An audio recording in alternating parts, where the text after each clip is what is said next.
The Trump administration has released its national security strategy. And here to discuss it with us today is Claire Lopez of Lopez Liberty LLC.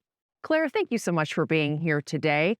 What stood out to you the most in this strategy that's out, and how is it different from prior year strategies? Well, thank you very much for having me. Glad to be with you. And I think this is an important document.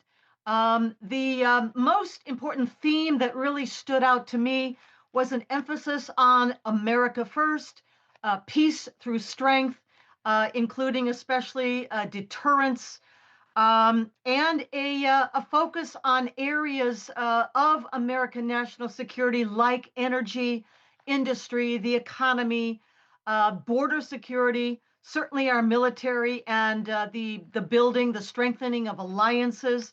The Trump corollary, for example, to the Monroe Doctrine for the Western Hemisphere.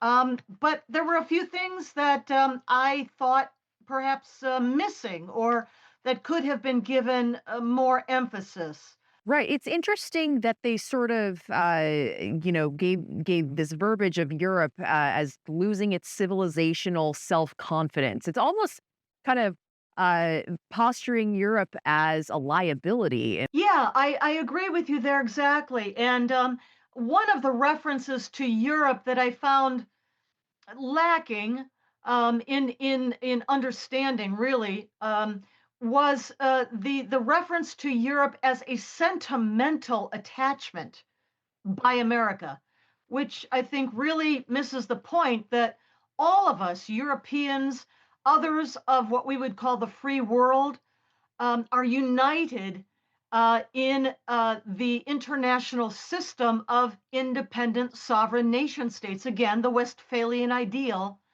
and how because we're all invested in it, we all must help to defend it because it doesn't defend itself. Talk a little bit more about some other of those omissions that you mentioned that you thought were notable. There was no specific real mention of China, except in the concept, in the context of trade relations, sanctions, tariffs, and that sort of thing, equalizing, fair trade between us. But what I found lacking there was any specific mention of the China threat to the independence of Taiwan.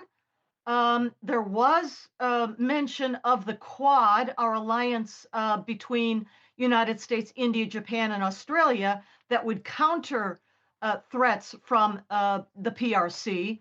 But one other omission that I think is really important that I did see in prior earlier years national security strategy documents, and that was any mention of the China threat or any other threat, there are more, the sun, to our electric grid, our civilian electric grid, not well protected, and in particular vulnerable, as we now know, to Chinese components actually embedded within our electric grid and other elements of our critical infrastructure.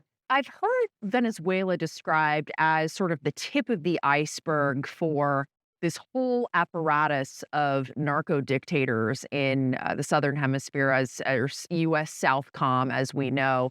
Do you think Gustavo Petro of Colombia is next? Well, he certainly seems to be aiming to be next. It seems that Nicolas Maduro's days in power, after Trump's telephone ultimatum to him a few days ago, probably those days are numbered for him and his family and his cronies in power in Caracas.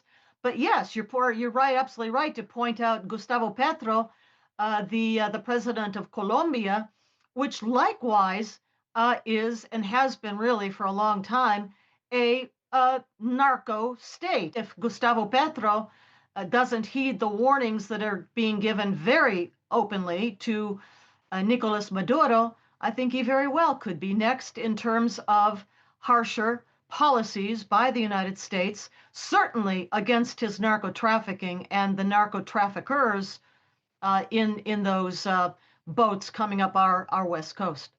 Well, excellent thoughts as usual. Claire Lopez of Lopez Liberty LLC, thank you so much for joining us today. We appreciate it. Thank you.